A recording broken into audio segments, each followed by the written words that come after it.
So I went down to a local cafe. Its grounds will remain nameless. But this particular cafe did the deconstructed hot chocolate and brought out the scientific, it's like a beer tasting or wine tasting paddle. Things come out in beakers. That's right. And you have to construct your own hot chocolate. What a fucking wank. Yeah. Like, seriously. Yeah. So basically, what am I paying you for? If it's on the menu, I assume you've made it before. You know how the ratio should go. Yeah. And I'm happy to pay the money and assume that you're happy with the ratio, so just make it to that specification. I'm happy to roll the dice on someone else deciding how many mils goes in the hot chocolate or the espresso coffee.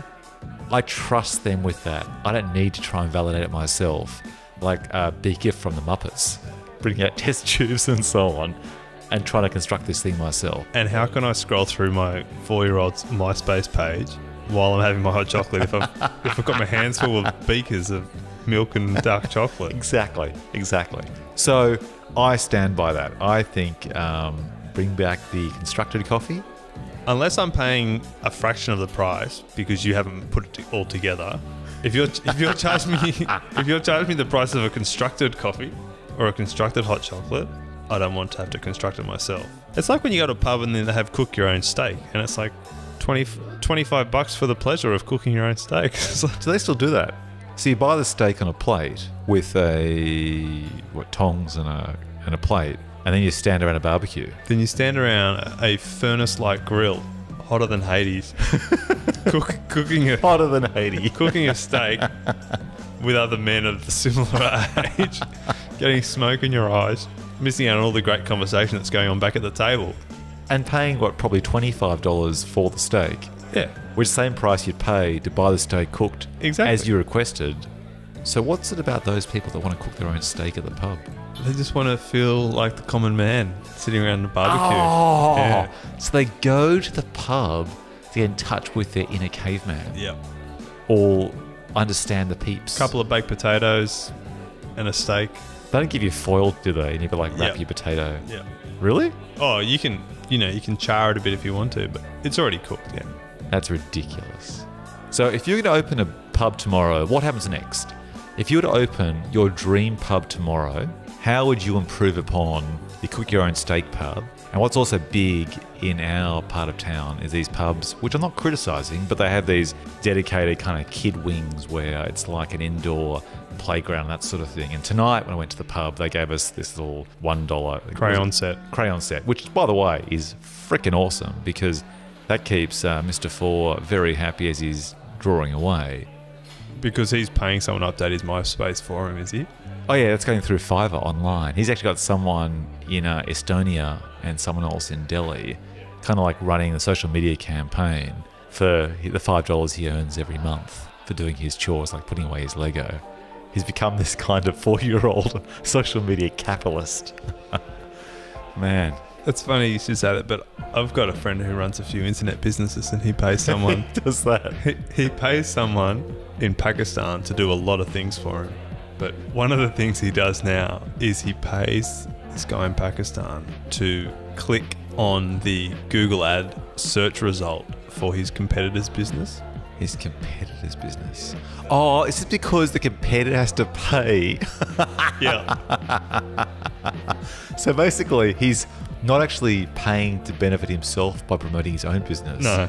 He's paying to put a hole in the pockets of his competitor.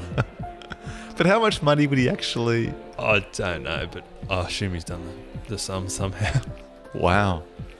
See, what are your thoughts ethically on people using overseas services like that, where you can look at two ways. You're exploiting someone who's getting paid a lower wage in a different country, which, by the way, might be a decent wage in their culture.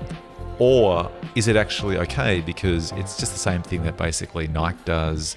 In fact, it's probably arguably more ethical and pays better with better working conditions than being a factory worker in a t-shirt factory or a sneaker factory or even an iPhone factory. What are your thoughts on that? Do you think that's okay because it's the same, if not better, than what those large corporations do? Or do you think because you're an individual outsourcing, it's a bit more unethical? I think it's more palatable when you think of paying one person. Like a contractor. Yeah. In that situation, they're clearly of a certain means to have an internet connection in order for you to contact them in the first place.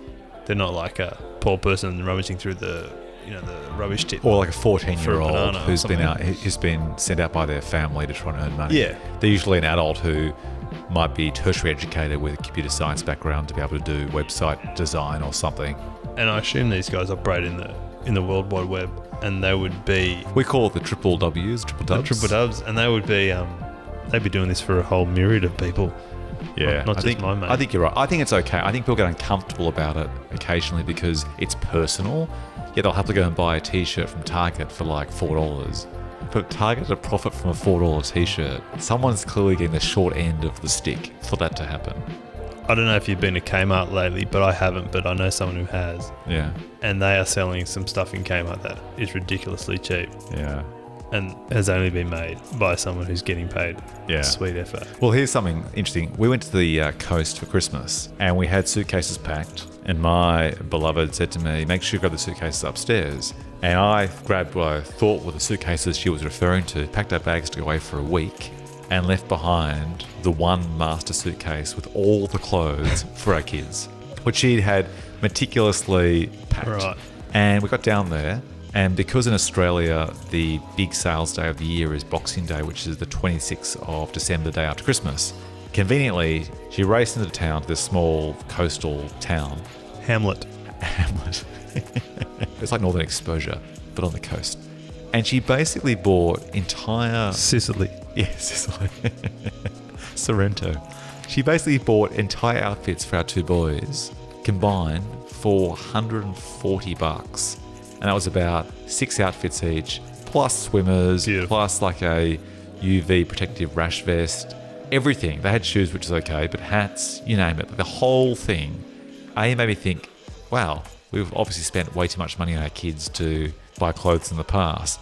It's a shame because normally Christmas, chances are they get a few pairs of board Yeah, shorts. exactly. And they got Lego instead. But Tied them over. it scared me that we had to basically dress our kids. It was both really incredibly awesome and then really incredibly confronting. So then I had to get past my guilt by having a craft beer and some Johnny Walker Blue Label.